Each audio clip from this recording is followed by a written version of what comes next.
कल सत्संग में नियम दिया था कि 10,000 नाम सब लोग जप करेंगे।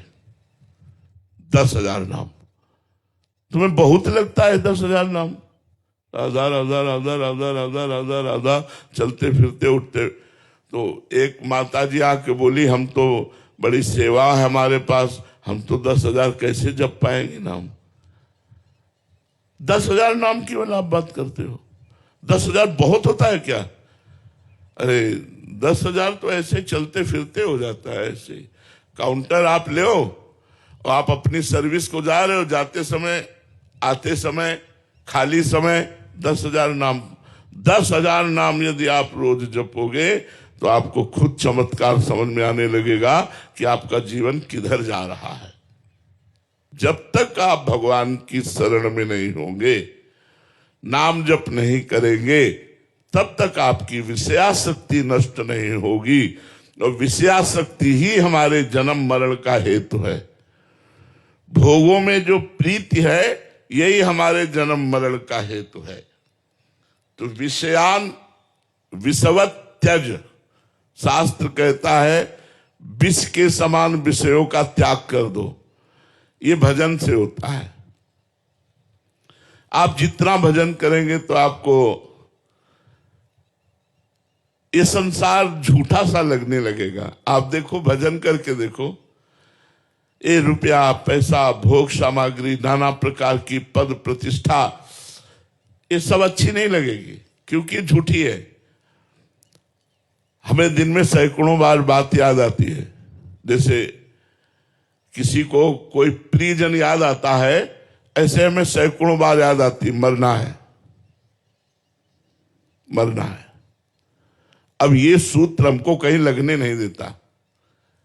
क्या है सब नाटक हमारा? मरना है यार, जाना है, यहां से जाना है। कब श्वास टूट गई कुछ पता नहीं, और जब श्वास टूटी तो सब बखेड़ा यहीं छूटा। अब जो भजन किया वो साथ गया, नहीं तो कुछ नहीं। कैसा यार देश है, यहां से शरीर भी छुड़ा दिया। और ऐसे देश में हम प्रेम करें, इसका नाम मृत्यु लोक है। मरोगे सब। हमारी बात थोड़ी कड़वी लगेगी, सब मरोगे। आज नहीं तो कल सब छूटेगा। आज नहीं तो कल होश में हो जाओ, गंदे आचरण छोड़ दो और भगवान का भजन करते हुए तुम्हें जो सांसारिक काम मिला है वो ठीक से ईमानदारी से करो और उसे भगवान को समर्पित कर दो। कृष्णार्पणमस्तु, तुम्हारा जीवन सफल हो जाएगा। ये बहुत बड़ी भूल है जो हम मनुष्य जीवन में शराब पीते हैं, मांस खाते हैं, गंदे आचरण करते हैं, मनमानी झूठ बोलते हैं, बेईमानी करते हैं, दूसरे की हिंसा करते हैं। बहुत बहुत भूल, बहुत बड़ी भूल करते हैं। अब लो नशानी अब ना नशे हो। आज तक किया, अब जीवन में नहीं करेंगे। जैसे सोने के घड़े में जहर भरा हो तो क्या आप उसे पान करेंगे क्या? ऐसे ये बोतलों में जहर है जो तुम्हारे शरीर को नष्ट करता है, तुम्हारी बुद्धि को भ्रष्ट करता है। देख लो, भीष्म जैसे महात्मा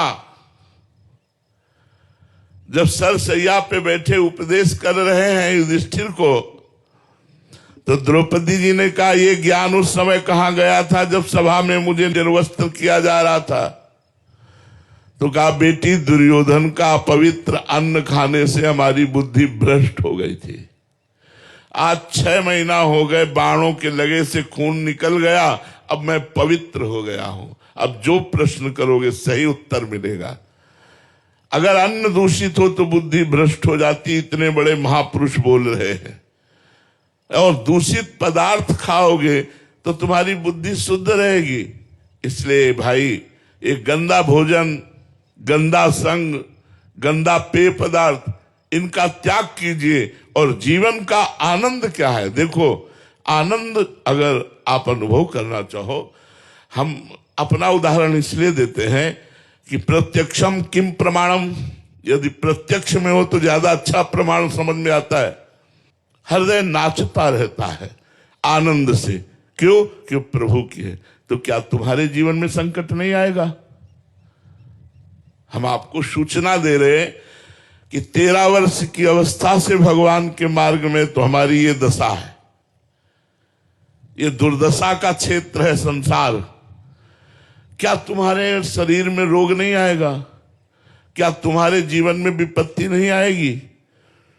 अगर आएगी तो फिर क्या करोगे? न भगवान का आश्रय है, न भजन बल है, फिर क्या करोगे? फिर तो त्राहिमाम मच जाएगा, हाय हाय मच जाएगा।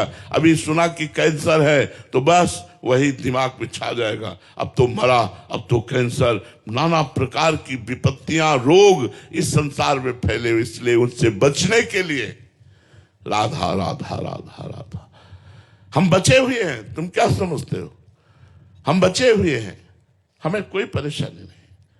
इसलिए हम सबसे प्रार्थना करते हैं, कोई नशा न करो, कोई गंदा आचरण मत करो, कोई घूसखोरी से रुपया मत लो, वो तुम्हारे शरीर, तुम्हारे परिवार को बड़ा नुकसान पहुंचाएगा। और जितना बन सके नाम जप करो, नाम जप का नियम ले लो।